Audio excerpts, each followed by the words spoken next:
there is a balm in Gilead to make the wounded whole. African American spiritual, there is a balm in Gilead. See him at the seashore, preaching to the people, healing all the sick ones. Amen, amen, amen. African American spiritual, amen. For our trust in the healing root, or in the strength of the vine, what is it else than a belief in thee, from whom all that surrounds us derives its healing and restoring powers? The sorrows of young Werther, Johann Wolfgang von Goethe. With malice toward none, with charity for all, with firmness in the right, as God gives us to see the right, let us strive on to finish the work we are in, to bind up the nation's wounds, to care for him who shall have borne the battle, and for his widow and his orphan, to do all which may achieve and cherish a just and a lasting peace among ourselves and with all nations. Second Inaugural Address, Abraham Lincoln. Part 1. 1. When Madge arrived in Chicago, it was an unusually windless summer day, and she could not take her eyes off the bluest water she had ever seen. She believed she was seeing the ocean for the first time, but she had heard from a woman who had heard from another woman that the ocean stirred waves as tall as trees, and this broad flatness looked like the floor of heaven itself. Surely it marked the end of the earth.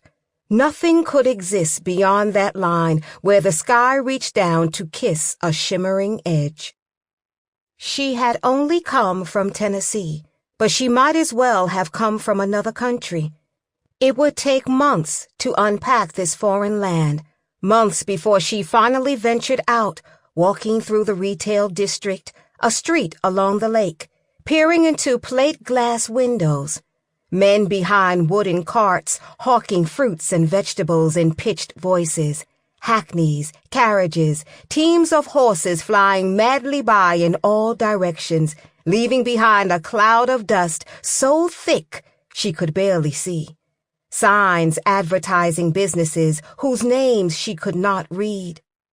The glance of a woman leaning out of a window. A grand building with wide stone steps leading up to some unimaginable heaven. A new word, opera, opera, opera, melting on her tongue. Tree-bordered boulevards, the South Side avenues, the soft glow of gas streetlights, horse cars lined with narrow benches and shoving crowds.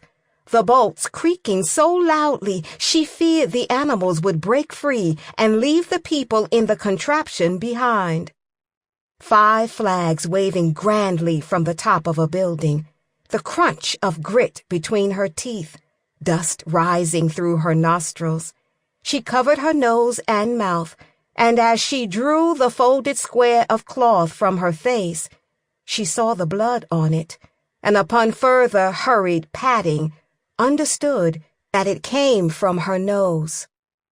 This city sure enough gonna kill me, she thought. Still, she relished every moment.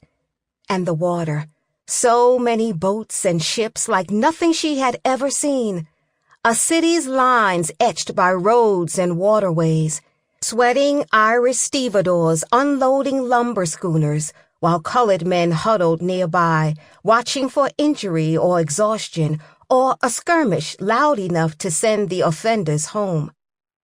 And Madge, amidst it all, daringly alone, a free-born woman hovering near the pier, watching as passenger pigeons descended by the dozens. She moved about unmolested, freely, wearing a bright orange neck scarf she'd found in the street 2 days before. Back in Tennessee, such a scarf might have been taken for hubris. But in the garish city, colors, even on a Negro woman, were just a quiet wink.